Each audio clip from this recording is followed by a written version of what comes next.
Il avait barricadé toutes les fenêtres, toutes les portes. C'était horrible pour entrer en communication avec lui. On a même dû appeler la police qui a pété les fenêtres, qui a pété la porte pour pouvoir enfin le voir et lui parler.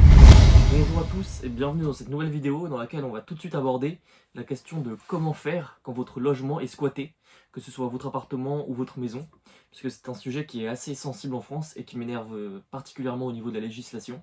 Donc on voit ça tout de suite. Alors tout d'abord, il faut savoir que selon l'INSEE, il y a environ 4 millions de personnes qui sont mal logées en France, donc sur un peu plus de 60 millions, et 143 000 personnes qui sont vraiment sans logement fixe, donc qui sont vraiment des squatteurs de biens. Alors il faut savoir qu'en France, il y a beaucoup de biens qui ne sont pas occupés, donc par exemple des résidences secondaires ou des pieds-à-terre que certains propriétaires ont dans d'autres villes, ailleurs que dans la ville de leur résidence principale. Donc voilà, les squatteurs squattent ces biens non occupés. Ils peuvent aussi squatter un bien qui est occupé et qui est inhabité pendant quelques heures. C'est ce qu'on va voir dans la suite de la vidéo. Donc il faut vraiment comprendre que les squatteurs sont des personnes en situation de précarité, donc ils n'ont vraiment pas de moyens financiers.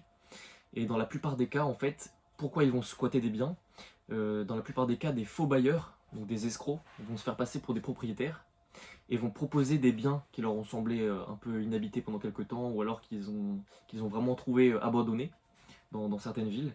Ils vont proposer ces logements à des squatteurs pour, euh, pour 1000 à 3000 euros. Voilà, ils vont leur permettre d'accéder à ce bien alors que le bien ne leur appartient même pas. Et donc voilà, ces squatteurs qui sont en situation vraiment de précarité, qui vagabondent un peu d'hôtel en hôtel ou de squat en squat, vont payer pour ce logement illégal et vont voilà, vraiment squatter pendant un maximum de temps ces logements. Donc bien sûr, sinon ce serait trop facile, les faux bailleurs, une fois que les squatteurs sont en place dans les biens qui ne leur appartiennent même pas, les squatteurs disparaissent et ne font plus jamais surface. Au niveau de la législation, justement, avant 2015, les squatteurs, une fois qu'on remarquait leur présence dans notre bien, dans notre appartement, en revenant de vacances ou en revenant d'un long séjour à l'hôpital par exemple, si ça faisait plus de 48 heures que les squatteurs étaient là, donc les squatteurs, il faut savoir qu'ils ont des techniques pour montrer qu'ils sont là depuis plus de 48 heures, donc c'est vraiment compliqué. Ils connaissent bien leurs droits en France malheureusement. Donc une fois qu'on revenait et qu'on s'apercevait de la présence des squatteurs, si les squatteurs étaient là depuis plus de 48 heures, on ne pouvait plus faire venir la police pour leur permettre de faire leur travail, de déloger les squatteurs. On devait vraiment engager des procédures judiciaires qui prennent vraiment beaucoup de temps. Depuis 2015, par contre, on a vraiment 48 heures à partir du moment où on constate le squat pour faire constater qu'il y a des squatteurs, qu'il y a une violation de domicile. Et donc c'est beaucoup mieux pour les propriétaires puisqu'on a vraiment, à partir du moment où on voit qu'il y a des squatteurs chez nous, on a 48 heures pour aller montrer à la police qu'il y a des squatteurs, prouver la violation de domicile. Donc il faut vraiment démontrer qu'il y a une violation de domicile, donc montrer les serrures qui ont été cassées, montrer les portes qui ont été enfoncées ou les fenêtres, montrer les dégâts qu'ont causé les squatteurs, par exemple des fuites d'eau, ça peut être n'importe quoi qui prouve une violation de domicile. Par contre, cette règle des 48 heures à partir du moment où on a constaté le squat, c'est valable que pour les résidences principales et les résidences secondaires meublées. Pour tous les autres types de biens immobiliers, il va falloir malheureusement engager des poursuites judiciaires qui vont être très chronophages. En 2020, après, il y a eu encore un petit changement au niveau de la législation. Les squatteurs, maintenant, on a le droit de faire une expulsion administrative sans forcément engager des poursuites judiciaires qui prennent du temps, etc. Donc une expulsion administrative sans passer par le juge, qui est assez rapide. Sans parler de 48 heures, à partir du moment où il y a des squatteurs, on peut engager ces procédures rapides. Après, il faut savoir que le préfet a l'obligation depuis 2020 d'agir dans les 48 heures pour expulser les squatteurs. Et en général, les préfets vont vraiment faire un ultimatum aux squatteurs. Ils vont leur imposer le fait de partir sous 24 heures. Et toujours ici, uniquement pour les résidences secondaires, meublées et les résidences principales. Alors il faut savoir qu'avant 2020, la peine pour les squatteurs était de 45 000 euros d'amende et de 3 ans d'emprisonnement.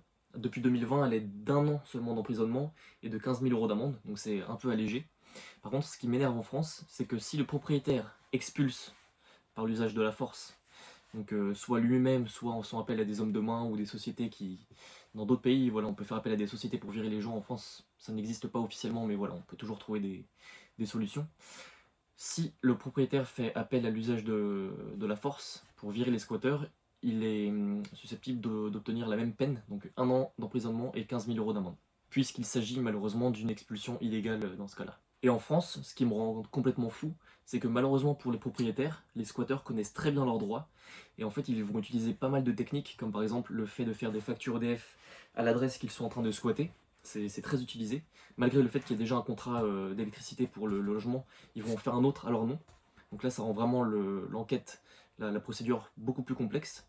Après, ils ont des techniques bien plus avancées qui consistent 15 jours avant de venir squatter le bien. Ils vont en fait s'envoyer un recommandé à l'adresse, le signer, etc. Et voilà, ça va vraiment rendre très très compliqué la procédure pour les enquêteurs après de déterminer qui a raison, etc. Donc voilà, c'est deux techniques assez poussées. Et il faut savoir aussi qu'ils utilisent l'excuse entre guillemets de la trêve hivernale. Je pense que ça vous parle. C'est une période qui s'étend du 1er novembre au 23 mars, si je dis pas de bêtises. Au 3 mars, pardon. Donc la trêve hivernale, c'est une période pendant laquelle on ne peut pas déloger les squatteurs, en raison du froid, tout simplement. Donc voilà, ils utilisent beaucoup cette période pour squatter les lieux. Alors ensuite, je vais vous parler de mon expérience personnelle avec les squatteurs, puisqu'il faut savoir qu'avec mon associé, on était parti visiter un immeuble dans le nord de la France. Je tairai le nom de la ville, parce que sinon tout le monde va aller investir là-bas. Donc un immeuble de 5 appartements, qui était vraiment très rentable au niveau des chiffres et tout. C'était un immeuble qu'on achetait en direct avec le vendeur, donc sans passer par des agences immobilières. C'était très très compliqué comme dossier parce que c'était un vendeur qui était à Bora Bora. C'était un rentier, donc il avait plein d'immeubles. Il était parti vivre à Bora Bora, il avait chargé la voisine d'en face de l'immeuble de vendre l'immeuble à sa place, donc de faire les visites en échange d'une commission pour elle, comme si c'était une agence immobilière en fait. Donc c'est elle qui nous a accueillis et nous a vite expliqué qu'en fait l'immeuble était squatté par deux individus. Le premier qui était vraiment dans l'immeuble où il y avait les 5 appartements, qui a été très facile à virer, on lui a juste proposé de le reloger et il est parti. En fait, il squattait plusieurs immeubles abandonnés, du coup, forcément, il était très facile à le reloger ailleurs. Par contre, le deuxième, il était installé dans la dépendance collée à l'immeuble. C'était une petite maison collée à l'immeuble. Et là, il était installé, en fait, on s'en est aperçu, c'était un ancien locataire du propriétaire qui ne payait plus son loyer depuis 1990. Donc le mec était squatteur depuis 22 ans, du coup, c'est du jamais vu. Donc là, c'était très très compliqué de le virer parce qu'il était très attaché à son appartement. Même s'il le squattait depuis 22 ans, c'était quand même son lieu d'habitation. Donc là, c'était très compliqué de le virer. Déjà très compliqué de lui parler. Il avait barricadé toutes les fenêtres, toutes les portes. C'était horrible pour entrer en communication avec lui. On a même dû appeler la police qui a pété les fenêtres, qui a pété la porte pour pouvoir enfin le voir et lui parler. Donc là, on a aperçu une sorte de Père Noël un peu bourré. Enfin, le mec, il s'était laissé aller, il avait les cheveux là-bas, tout poussé, il n'était pas soigné. En fait, il se laissait aller. Il avait des ongles de 10 cm. Enfin, je vous passe vraiment les détails, mais c'était assez chaud. Et il nous a expliqué que voilà, il payait plus son loyer, mais qu'il avait des droits. En fait, il connaissait exactement ses droits. C'est pour ça qu'il a réussi à vivre dans cet appartement aussi longtemps. Et donc, on a trouvé une méthode. Donc, il faut savoir qu'on n'a pas fait ça nous-mêmes, hein. C'est la voisine qui a pris en charge toute cette intervention parce que nous, on n'était même pas propriétaire de l'immeuble en fait. Donc, c'est vraiment la voisine qui a tout géré. Et donc là, la solution qu'on avait trouvée avec lui, c'était pas facile. On a dû retourner plusieurs fois, on a dû faire les 2 heures de route à chaque fois, c'était vraiment galère. Et au final, je vous expliquerai par la suite qu'on n'est pas propriétaire de ce bien aujourd'hui puisqu'il y avait beaucoup de complications. Mais voilà, on a trouvé la solution suivante. On lui avait proposé un billet, tout simplement. On lui avait proposé 1000 euros et le fait de le reloger à nos frais pendant 3 mois dans un hôtel ou un autre appartement. Donc voilà, cette solution lui convenait, tout à fait. C'était fait de manière très propre. On aura pu le virer par la force, avec l'usage de la force, mais comme vous le savez et comme on l'a vu juste avant, il vaut mieux éviter si on veut éviter de faire un an de prison et 15 000 euros d'amende. Donc voilà, on l'a fait dans les règles de l'art. Et le squatter était viré. Cependant, on a vu par la suite que, voilà, si vous avez suivi un petit peu mes précédentes vidéos YouTube, on s'est aperçu que le bien était sous hypothèque, donc n'appartenait même plus au vendeur. Le bien était saisi par la banque. Et juste pour l'anecdote, le mec qui a vraiment acheté l'immeuble m'a appelé en pleurs quelques mois plus tard, parce que la voisine lui avait donné mon numéro. En fait, il avait déjà vendu sa maison. Avec ses enfants, ils avaient commencé à s'installer dans l'immeuble et à faire les travaux, donc à réunir les appartements pour en faire vraiment une belle maison. Et en fait, il s'est aperçu que, au niveau du compromis, en fait, il a mal fait les choses. Il s'est installé avant même de finir tout l'acte final d'achat, etc. Donc ils se sont installés après avoir vendu leur ancienne maison. Et donc voilà, il s'est aperçu qu'il ne pouvait plus acheter l'immeuble, donc il était à la rue avec ses 3 enfants en bas âge. Donc ils avaient commencé les travaux, ils avaient commencé à s'installer, mais voilà. Il faut vraiment, vraiment se méfier, faire les choses, même si ça prend plus de temps, faire les choses correctement, sinon voilà, on peut vraiment vivre de véritables galères en immobilier. Donc pour conclure les amis, qu'est-ce qu'on peut dire sur les squatteurs? Tout simplement quand vous partez en vacances ou quand vous faites un long séjour à l'hôpital ou je ne sais où, Vraiment méfiez-vous des squatteurs, barricadez votre maison, mettez des verrous, une alarme qui prouvera très facilement qu'il y a eu une violation de domicile. Donc vraiment protégez-vous à ce niveau-là.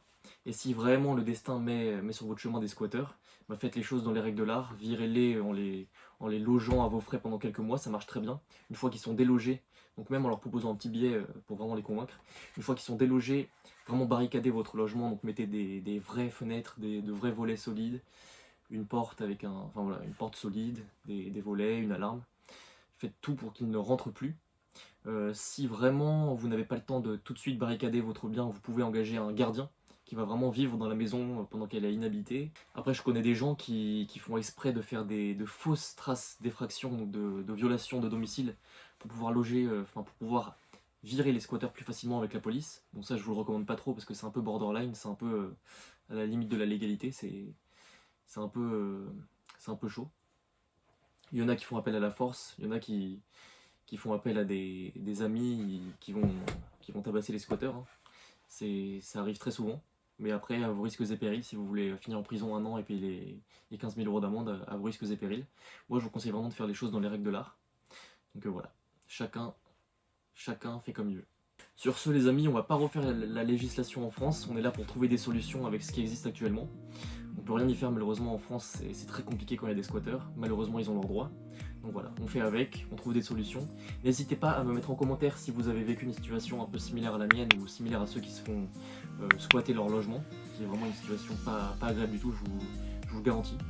N'hésitez pas à mettre en commentaire votre vécu et si vous avez d'autres idées pour virer les squatteurs. Sur ce, les amis, c'était la fin de la vidéo. On se retrouve dans la prochaine vidéo. C'était Antoine. Ciao.